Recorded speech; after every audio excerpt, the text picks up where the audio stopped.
We are in the draft here, and just to point out, Malin isn't banned here, so we're gonna actually see Malin on the rise. Yeah. Well, again, to be more specific, Malin isn't auto-banned because she just came out, but she will be banned right off the bat by these teams. But you were telling me a while ago, yeah, before the stream started, that at least this will open up, you know, that you use that single ban slot immediately, so that means it opens up other heroes who haven't seen the light of day in Sovereign's Rise. We're not, again guys, I'm gonna be like a little bit of broken record here, no more Halcyon Fold for us. It's the 5v5. Sovereign's Rise is what the kids are into right now. God, I think everyone forgot the existence of Kraken already. Oh man, good old Kraken. Maybe there'll be like an event or a big patch that kind of brings back the Kraken in Sovereign's Rise. That should be kind of cool. Might actually replace the dragon. One of the dragons. That is true. Wait, if you would choose though, who would you like pushing in the mid lane? Will it be the Kraken or will it be Black Claw? It's a bit hard because they buff Black Claw, so I'd go with Black Claw. Alright, so let's check out our bans here. We're banning out Tony and Fortress, and then here on the other side it's gonna be the Alpha and Malin. And because of it, with the Malin ban, we actually Nebulae was actually to take Taka, which is usually banned all the time, Taka. But because Malin is here, as you said a while ago, that opens up heroes like Taka on the rise. Yeah, I've been kind of curious here again, is what is the strengths right now of the Taka? Because I'm pretty sure he's not gonna be in the jungle role or in the roam role, because again he's kind of weak to a map that doesn't allow him to keep getting camps if he doesn't go for ganks or ganks. Yeah, actually we've been seeing a lot of Taka top here. I mean, top's more of a suicide lane, right? So it's really hard to survive. But with the Taka, I mean, mobility and with that kit that he has, I mean, he can survive in the top lane while being annoying. Definitely. So right now, I mean, the Taka composition here for Nebulae, it's really good with the Grumjaw. I mean, Grumjaw just destroys everyone here. Meanwhile, you have here from Sovereign Wolves a bit of a standard composition here. I mean, you have a Koshka, you have a Vox, and you have a Scarf, a bit squishy. These three heroes. Meanwhile, you have a Grace in the front to tank all of it. And it seems like to supplement what you were talking about, that squishiness from their side, they were kind of hovering over the Black Feather, but goes for the Rona, which I think is pretty good here, since like it's gonna kind of counter counter out anything that if for example Nebulae here tries to go aggressive, they can go counter aggressive and kind of like alleviate the pressure again off of these very squishy and susceptible heroes. So that might be their strat, so we'll just have to see. But again, looking at the Nebulae composition, look at that. I mean, you have a Kestrel, you have a Celeste, you have a Grumjaw, and a Taka. That's 4 burst heroes. I feel I'm so scared for Scarf here. I mean, he needs a reflex block early on here. Definitely, and possibly a really good protect here from the Grace. Yeah, definitely. Bjorn's gonna have his work cut out for him. So while we are waiting here, again, guys, big shoutouts to all the viewers right now, and again, do share that stream link, twitch.tv/MeSA official, and we'll just when we get into Sovereign's Rise, that's when we're gonna introduce our players. So just check out the beautiful skins that they are using. Skins though, that Scarf skin though, I really love it. Gold Sparker. My favorite one is gonna be the Taka, because if you guys have seen me play a little bit, or a bit, like stream before, or even just when you listen to me ramble about VG for a little bit, Taka is my favorite. But I haven't gotten to the point where I got that skin. I only have School Days Taka. In any case, let's give a little bit of rundown for our players here on the blue side team. Punifong, Ligu, Hanibius, Sin Monster, and 2001. I'm just gonna call him like that. The Taka player. Actually, what I heard from is 2001. That's actually his birth date. That player. So he was born in 2001. How old is this guy? He is probably 17 years old, my friend. Senshi. It's going to be actually pushed out a little bit here, as there's going to be a very aggressive positioning coming in from Nebulae. They're going to at least strong-arm their way into the topside jungle of the Sovereign Wolves, possibly to get away at this weapon-powered Treant. That's going to counter out possibly this Vox, who's going to try to get it, but they won't be able to. Just again, the strong arm. But you got to remember, guys, that this type of strategy is going to be weak on if you kind of overcommit to it, because you're giving a free lanes to opponents who just go back to the lane and keep farming, and Nebulae has to kind of find a balance for that. And what's happening right now is I think they're kind of doing the same thing, but it seems like it's going to be a 3 buff start here for Nebulae, which I think is going to be good for the laning phase. They were actually able to secure the gold oak. I mean, look at the gold difference. You can see it as early as now. Oh There's already the gold difference. Yeah, double gold oak, right? I mean, that's a scary part about it. I mean, Sovereign Wolves weren't able to respond because of the burst that they had early on. I mean, going in would actually mean first blood, and there goes the first blood. But we're talking about 1-0. Who got obliterated there? That was the Vox. And even though Vox is kind of like that always gonna be seen hero in VG, like, you know, his kit is just that good. The power here of Nebulae's composition is kind of like the pick-off comp here. They can just easily dive in onto your face, and they can, if you're not careful, just pump out an incredible or a ridiculous amount of damage. The Grace is going to get caught out here as 2001 going for the body blocks. There's going to be a 3-man rotation from Nebulae, and he should go down even under turret. Bjorn, though, super low in HP. 2001 got to be careful as that turret might actually sets his sight on the poor Taka, but Gamer on the other hand couldn't really actually do anything. Maybe even the resonance just for the AoE damage, but it's really not going to happen. There goes the healing chant. Got stolen. Oh! Too bad, so sad. Sin Monster not going to be able to sink his teeth on that healing treant as Lou drops down 2 scout cams on the bottom side brush. Interesting enough. You know, there in the mid, we see a standard matchup here. Scarf, Celeste, Varia. I mean, those are the heroes you'd see in the mid all the time here. True enough. Yeah. Well, you did see the Scarf there spew out a little bit of the fireballs, hitting this Celeste a little bit low. Bjorn here on the side. Ooh, very sneaky, like on the Grace, but going aggressive onto the Kestrel without the help from the Koshka, not really going to happen. And speaking of the Koshka, he's going to be rotating to that mid lane, but you can see Hanibius on the Celeste, not really overextending. So this is kind of interesting. Like the Koshka, you kind of want to see her rotate aggressively into lanes or counter jungle, but because of, I think, how bully the comp of Nebulae is, it's kind of like countering what he wants to do. Yeah, I mean, in this case, Rona and Koshka has to keep ganking here, or else Celeste is gonna get really fat. Exactly. But at the same time, it's very hard. I mean, you have an Arden protecting Celeste here, so it's gonna be hard for Koshka to actually gank. And right now, we're not seeing ganks from Koshka, which we're supposed to see if she wants to be effective. Yeah, and I have seen one of the best Koshka players in Southeast Asia. I'm not gonna say his name if he's watching. I don't want him to smile too much, but the rotations that a Koshka needs doesn't only have to be just the Koshka. She really needs the help of her teammates, obviously, to be able to get that damage in, that speed in. But as you can see, there is no chance right now as Nebulae is getting so much control on the Sovereign's rise. She is going to be rotating into the top side, but Taka is kind of a really difficult target to go up against, especially if you don't have that crowd control, just because he has the Kaku, I think, to be able to, just be invisible and skadoodle away from the engagements. And look at this one. I was talking about, how Taka can actually line up. Even if you're 2 enemies there, he can still survive. Yeah. There was a little bit of engagement there with the Arden, but like you said, easily able to survive there. And especially with a Vox who needs, the items to be able to, let's say, pump out the damage. He's not going to be able to do so. Taka's going to be able to buy up onto his Storm Crown and... Ooh, I like this Spellfire from Honeybus. I mean, you're dealing with a Grace and a Rona. It's really good. The Mortal Wounds from that Spellfire will actually help a lot. I totally forgot about the Mortal Wounds on Spellfire. I was kind of like, I remember I was casting with, if you guys know Luxuria or I Request a Duel, I was telling them that, we need an item, a Crystal Power item that has Mortal Wounds, and they say, bro, Spellfire. Right. There goes the Spellfire. Too bad, so sad. Yeah. Anyways, like you said, it's going to be really good here to counter out that Grace's intervention, just so that, Sovereign Wolves, they're kind of like thinking, yo, guys, we have the sustainability here to survive the tower dives or whatever you want to call it, the turret dives or whatever you want to call it, but because of that, it's going to be even more deadly here, and Hisui is going to be just... Look at that. They do not allow the Rona to actually get any foothold that in this game. Has been starved.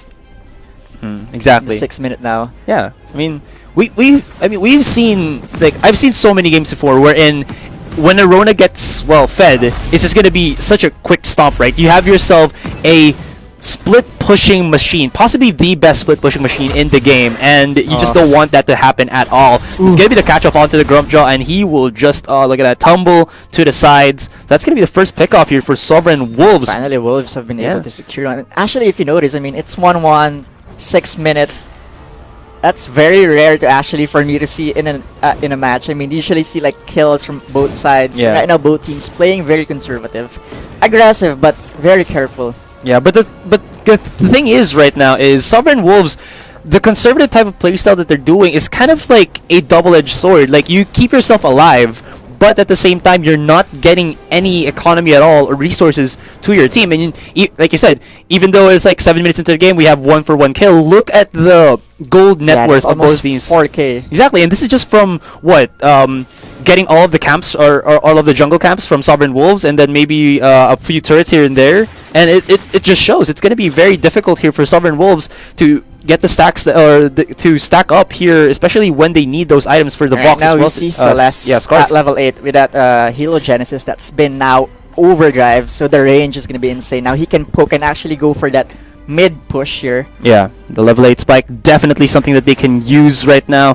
Being able to stand toe-to-toe with that Scarf in terms of the items, and the Scarf actually does not have a completed damage item yet. He has brought up to the reflex block, like you said. Scarf going down pretty fast here, and we're gonna have an engage there. Try to run away. Lu, though, can actually escape the clutches of death, but gets omnomnommed by the Grumpjaw, and he will get obliterated. Hanibius into the back line. He's just going to pump out the Helogenesis, the core collapse, just to make sure that nobody from Sovereign Wolves on that engagement will be able to escape, and that was just a clean engagement. No disengage whatsoever, as Bjorn was, I believe, was not able to set up any of his stuns right there. See that early Ghost Swing. So after this, we might actually see a 5-man push after this Ghost Swing buff. And meanwhile here, we see Kosh here, still level 5. I mean, very delayed. Yeah. Very delayed Kosh here. I mean, Yummy Catnip Frenzy is not available for him, so that was supposedly maybe one of their ways to find an opening here. Oh, Rona. Rona. Oy!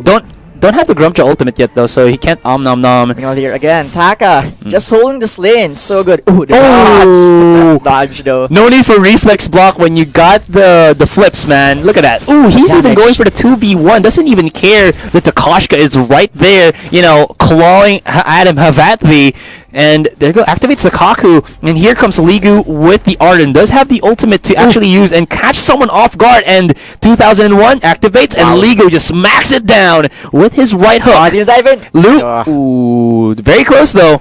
There was no Xretsu available for the meantime. A little engagement into the bottom lane as Hisui Senshu here, 1v1 against the Kestrel. You don't really want to do this. The power of the Bowman, the Archer, and this is going to be a total massacre in front of the Ghost Wing pit as Punifong going aggressive, hoping to maybe get an initiate here onto Shinosuke, but at the end of the day, he'll be able to escape into the safety of his bottom tier 2. Meanwhile here, 2001 just like farming all the way in the top lane here. No one can really deal with him right now. Meanwhile, Nebulae, I mean, I've seen these guys so many times. What they like doing early games, just keep farming, and they start doing that split pushes. Yeah. That will distract you. So I think in the top lane, we're gonna see 2001 focus in the top lane while all the heat is happening in the mid and bot here. He's just gonna keep pushing in the top lane. Yeah, and the biggest deal or problem right now for Sovereign Wolves is that, again, they're lacking, you know, in the damage department, so they can't really try to 1v1 anybody right now, or kind of like go at a numbers disadvantage. And you can see here that, oh, you're gonna get connected by the Solar Storm, but Koshka does get away. Intervention activated right there. Just keep her in lane for the meantime, keeping that mid-tier 2 alive. Grace actually jumps in, hoping to push them back even more, but Nebulae knows that they have control of this game, and look at that bottom lane. Obliterates the bottom tier 3. I mean, Sin Master, seems like he's never left this lane. Now with a Monocle and a Sorrow Blade, and look at the damage. The crits. Trying to run away though. Shot. Grumpjaw super aggressive. Punifong, I think that may be his strongest and weakest suit, is that he's kind of overly aggressive in this game, but it kind of like opens up possibilities as Sin Monster explodes onto the Koshka as she goes for the chase. I mean, you just got trapped there, son. And Bjorn here actually just trying to charge in, but Sin Monster does have the support of the Ardent. Like you said, it's going to be very difficult for Sovereign's Wolves to actually find something, and the Kestrel's going in with the Glimmer Shot. Got to try to run away here. Gotta be very careful because there's another Solar Storm. Connecting onto 2 members. I keep saying ooh, but you gotta give it to me, guys. Those are just some pretty crispy connections of the skill shots, so to speak. Actually, there you go. Actually, Kestrel, Sin Monster brings down Hisui Senshi here. We didn't see that one coming, but again, we might see another Ghost Wing coming in for them. I'm so sorry. Like whenever I hear those specific words, but you never see it coming. Do you know what I'm talking about? I don't. Persona 5 soundtrack. I haven't personally played the game, but like I have heard multiple friends of mine keep singing that. Yeah, exactly. I'll show it to you later so that you know we're kind of on the same wavelength. But in any case, like this game is just definitely going into Nebulae's hands. This Black Law is just an overkill now. I mean, they can end the game without the Black Law. Definitely. But you know, at the end of the day, this is still a official match for them, and they kind of wanted again to play by the book, so it kind of makes sense, overkill or not. It's just them trying to make sure that nothing is left to chance. Like even though they feel, or we know that they have an overwhelming advantage, they still don't want Sovereign Wolves to have that glimmer of hope. Oh my goodness! I mean, this is just like you know how people say all that protein goodness when you like eat meat. This is like all of that starry goodness when you get hit by. I don't know, man. I'm forcing it too much. That's like a 5-man team from Wolves and just Celeste holding that 5 guys in their own lane. Power of the Heliogenesis extended range from the overdrive. Anyways, this is going to be like a 5v6 situation. Nobody has actually gone down yet on Nebulae's team. And now, as you can see, Sovereign Wolves are just faltering one after the other. The Grace has gone down. This is the front man of Sovereign Wolves. And Hisui Senshi, who's supposedly the second one on the Rona, is hella freaking low. And this is going to be an easy cleanup. That's going to be the core or the Vein Crystal actually exposed. Triple kill at the end of it. And that's going to be GG for game number 1. Yeah, well played there from Nebulae. Really good draft there. I mean, Wolves didn't stand a chance there. Yeah. I mean, from the start, it just felt like there wasn't enough contestation in the jungle for Sovereign Wolves. I mean, their name is Wolves, so they should be somewhere out there in the wild, but my goodness, it's Nebulae, you know, just showing us. And also there was like a disconnect in the composition. In the comp that they had. I mean, you had a Scarf, you have a Grace, you have a Vox. I mean, for me, it doesn't complement as much as the comp of Nebulae had. Yeah. I mean, it really complements each skill set. Yeah, I guess if you look at it by from our perspective, if it reaches late game, if it reaches late game, it could actually be very devastating. But I mean, Nebulae knew that they had the early game in their pockets, and it just started from there. And obviously, you can't start from the top immediately. You have to like build, and Nebulae just knew how to build this game, and it just fall all into place correctly for them. Yeah. Yeah. Meanwhile, there. I mean, also I forgot to point out. Actually, Rona is like the favorite pick of Nebulae. So okay. Maybe they knew exactly how to deal with the Rona. 2001 specifically is a specialist for Rona.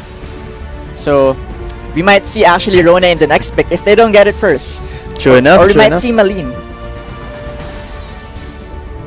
Yeah, Malene. Knocks on wood. I hope we do see a Malene, because I saw her kit like I guess 2 days ago, and I am like, she is probably one of the highest skill cap heroes out there right now for VG, just because of how many skills does she have? 5, right? She has 5 skills, and her perks ridiculous. I mean, not only do you get to have access to your ultimate, I mean, each time you switch to your form, you get this empowered attack. Yeah. So basically, it feels like an AC every time you switch. And if you add an AC to her, that's like double amplification. And if you add an aftershock, that's triple.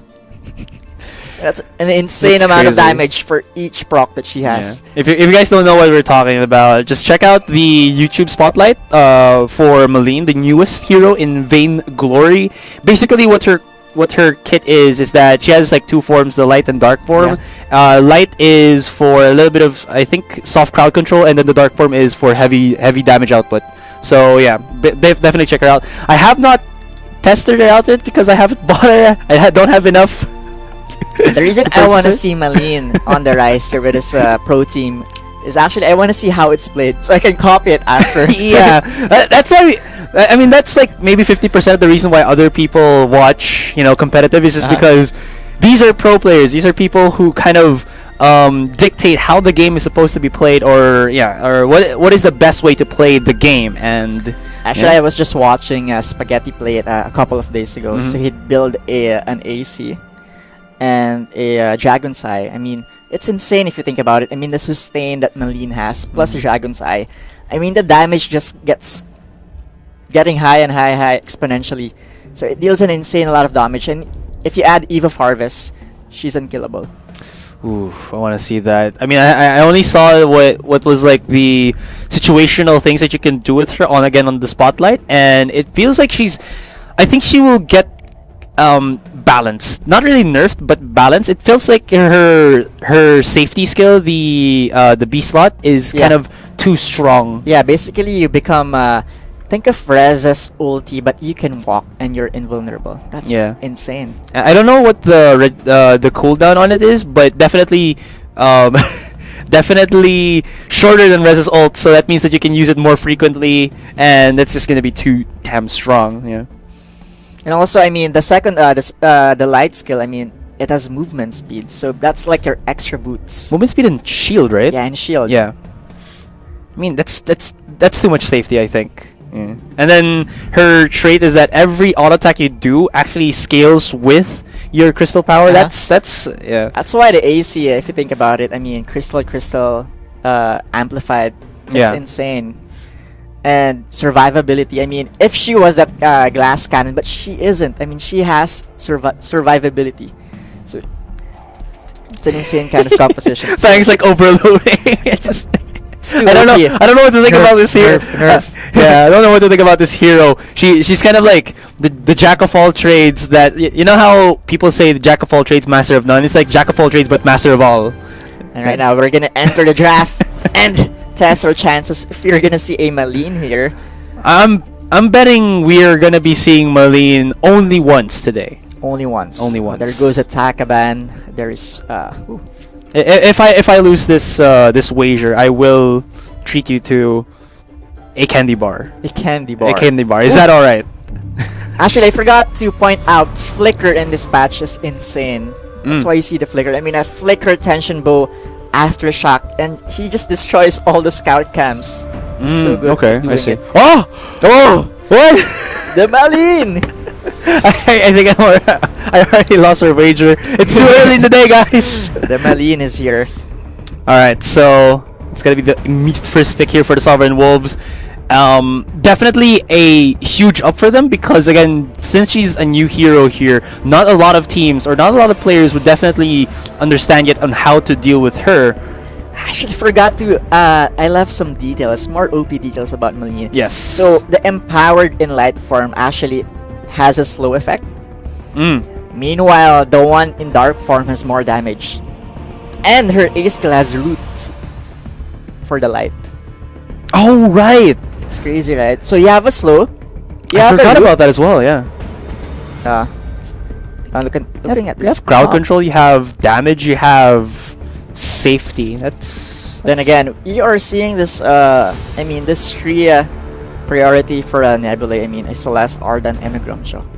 Same composition as the game one here. Meanwhile, we're seeing a bit of a mix-up here for Wolves here. A Cruel. As well as an Idris. And Idris. And a Rona once more. For Born. So where's this? And the Wolves. Oh, not the Wolves.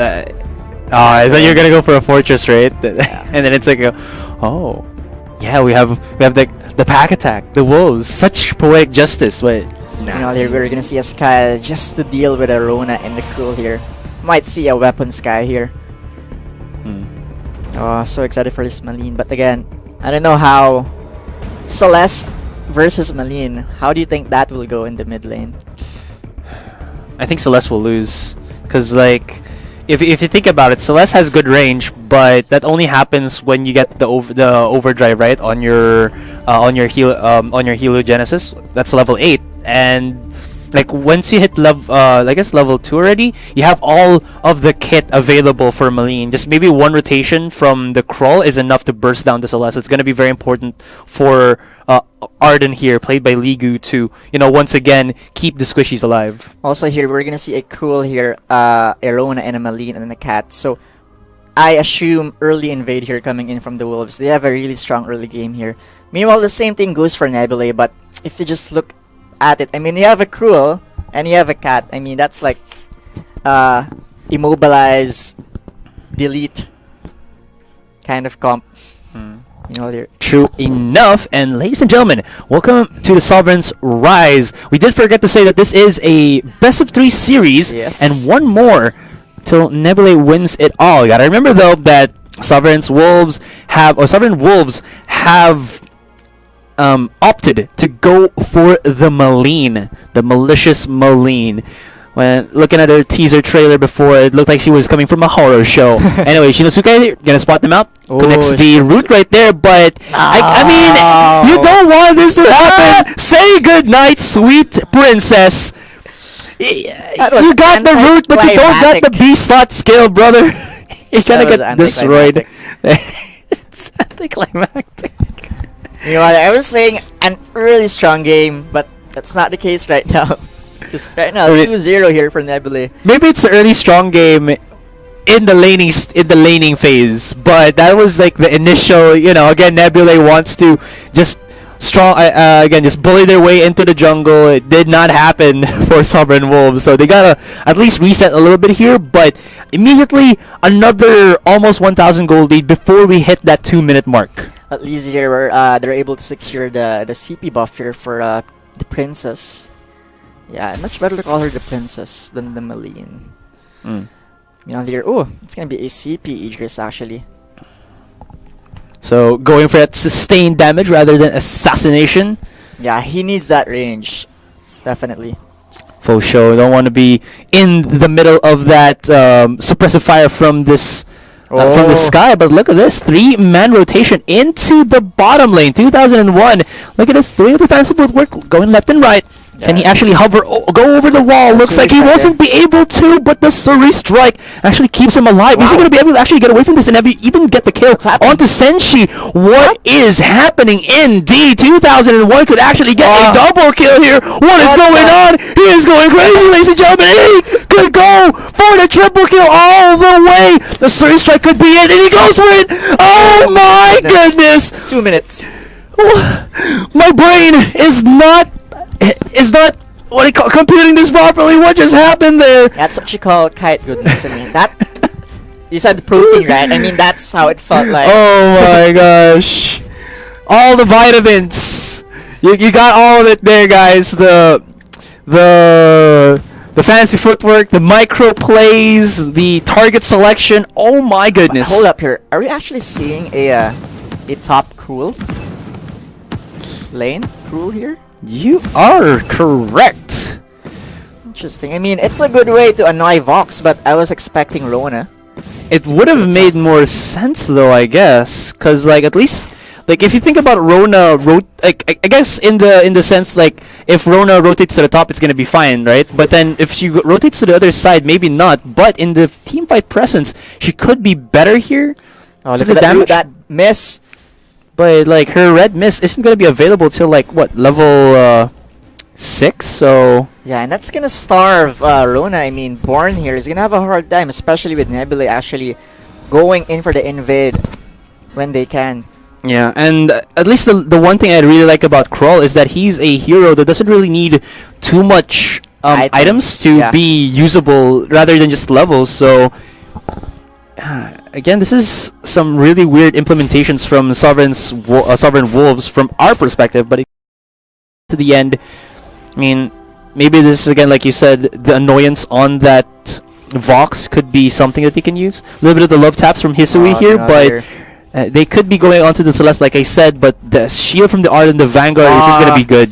Well, actually, we just missed that one, but 2001 once again picks up the kill against Born here. Again, 2001 really owning this lane now with 6-0. I totally forgot. All the kills are with him. 6-0 Sky. No freaking way. I actually I did not even see that. That's all his. Oh man. Oh, the weapon buff there. No one's getting it. There you go. 2001 gets that weapon buff. Hey, you don't gotta remind him. He knows. He knows it's there.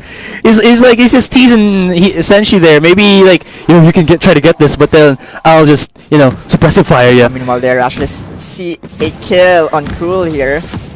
Nice rotation there from Puny. That's actually also the weakness of the Kroll in the lane. Comparing him to the Rona, Rona has a leap that can at least keep you outside of the range of your opponent's opponent's range.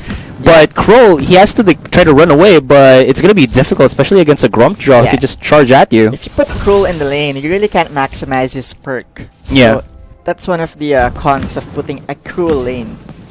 I mean, Cruel, you can call him like the master of the bush. Yeah. So that's why, but I mean, there's like two bushes in the top lane, but then like you said, he can't really maximize it. He wants to roam the world, roam the bushes of Sovereign's Rise. He doesn't want to be just tied to two bushes in the top lane. The Black Claw lane. That's not what you want to do. And Punipong here is so restless, just invading anywhere that he could. Yeah, it's like a rabbit. He's a rabid dog. That's why he has, he's using the Grumpjaw as well. A rabid. That's what I'm talking about. That's beautiful. survivability.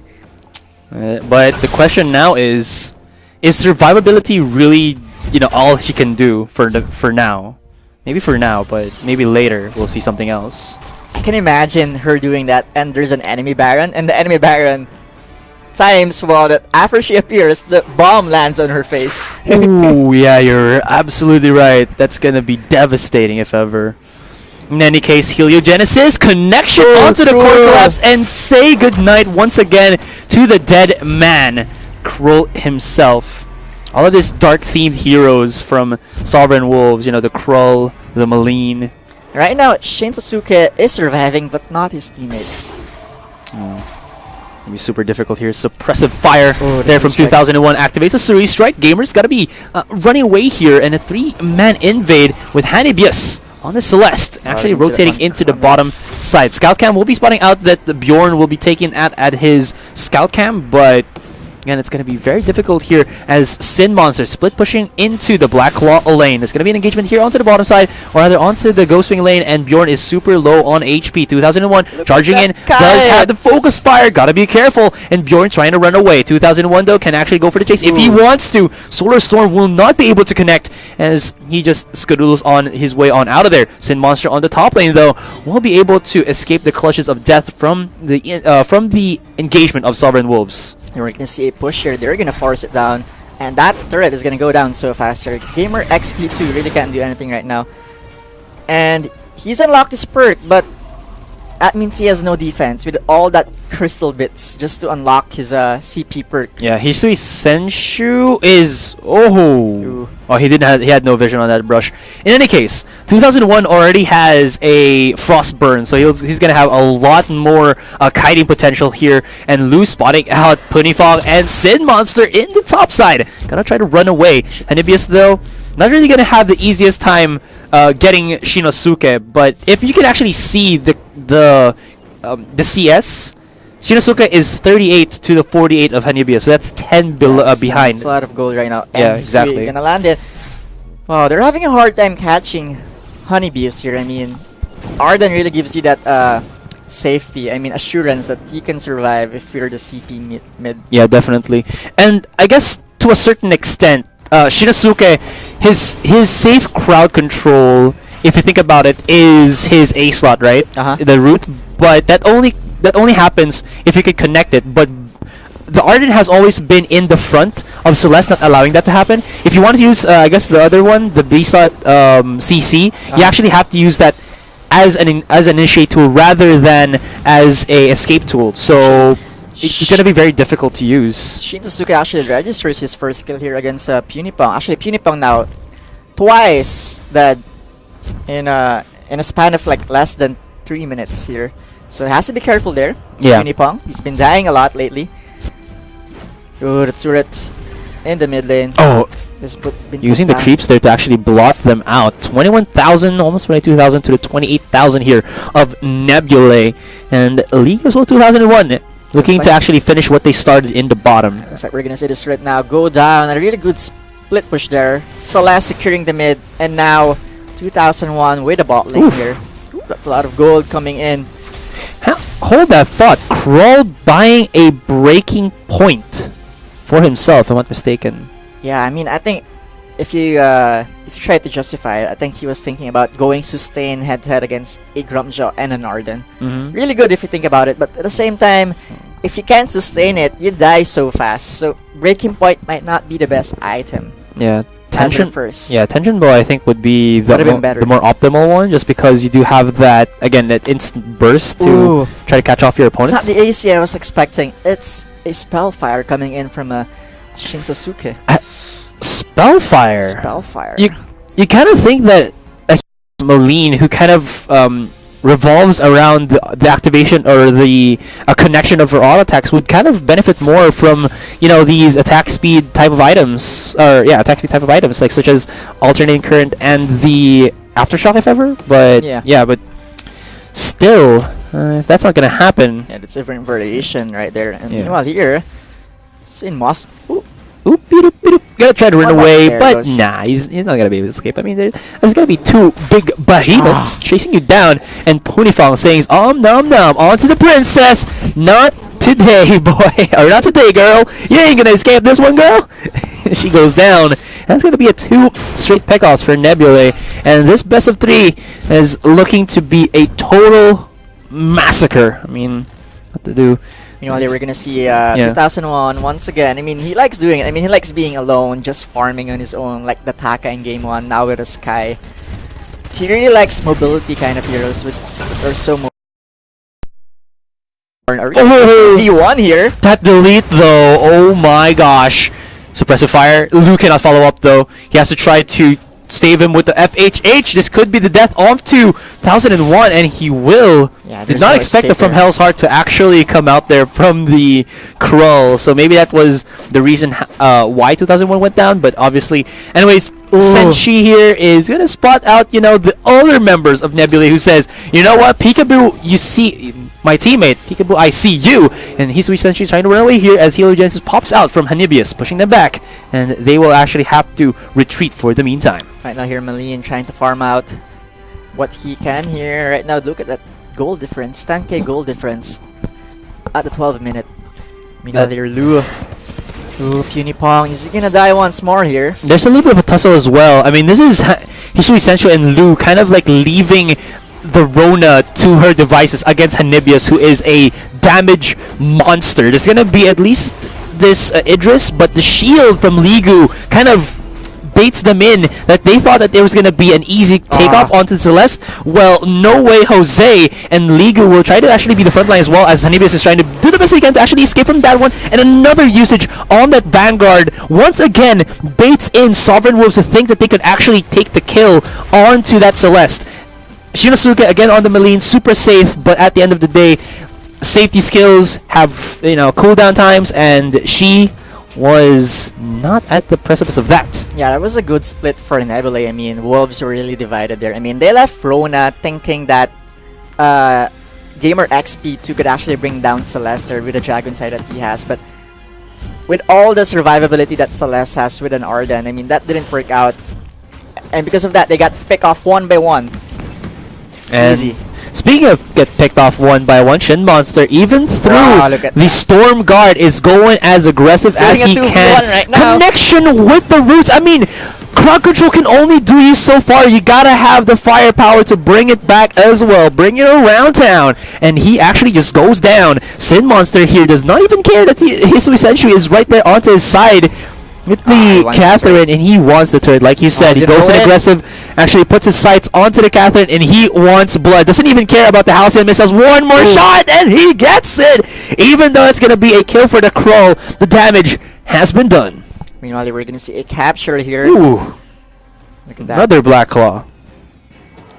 Right now, 2001. Meanwhile, while that's happening, he's going to focus in the mid lane here just to distract the whole Wolves team here.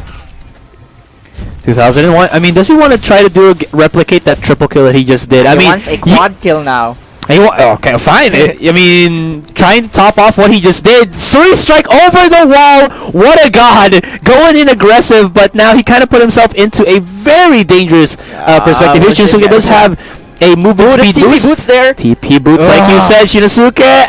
He's gonna be able to get the heal just in time. No, not gonna be lucky enough, but Shinosuke kind of overcommitted to that one as the Black Claw was left a little bit unattended here in the mid lane. Poor Rona here. Star game 1 and 2. Same fate and goes down there. And the Solar Storm. He even pushes them out to the side of the gauntlet just to get the stun in. I mean, this is cleanup crew for Nebulae with 3-4 members out of the equation since they're gonna have to respawn. This Vein Crystal is definitely exposed. That Black Claw has still like what, 40, 58% HP. Can even leave them there and destroy that vein. Yeah, they can. Yeah, let the Black Claw do all the work, you know. And not they're not. Ow! The damager Shinsuke. Man, the Maline. It's. We are kind of like weirded out a little bit why she went for the Dragon Fire first. I mean, maybe against the sustain here of Nebulae, but at the end of the day, you kind of wanted something a bit more kick, you know, as your first item. I mean, you don't really need an Aegis here. I mean, because you have your B set here, first skill. So Spellfire could have been good for his item. He could have corrected it with an AC after that, but with an Aegis, I mean, you're lacking so much damage from Maline, who's really, you know, depends. I mean, she's really dependent on her attack speed and CP. Yeah, what I'm thinking maybe he was maybe like in his mind is that Maline has already good sustain, right?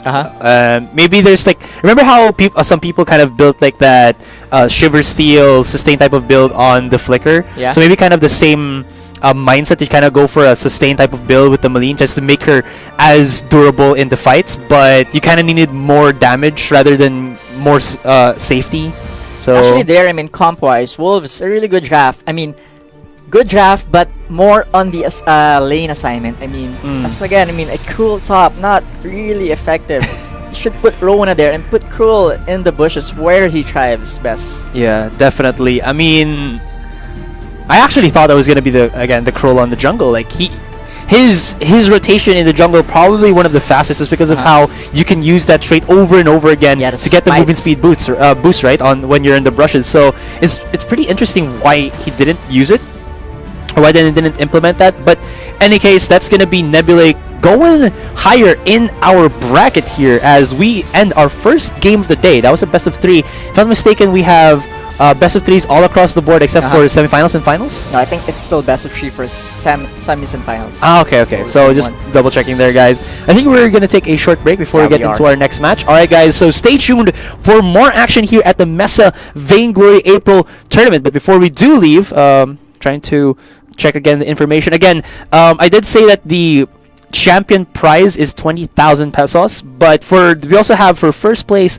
and second place, which is 15,000 pesos and 10,000. Not too shabby. Yeah. That's a lot. I mean, I can buy a lot of things with that. I mean, the thing that I always, you know, think if ever I'm gonna win a prize pool is like, what can I buy in game for the money I won, you know, gaming competitively. So anyways, guys, we're gonna take a very short break, and when we get back, continuation of the MeSA Vainglory April tournament. So my name is Azrai, here with me. Yeah, and we'll see you in a bit.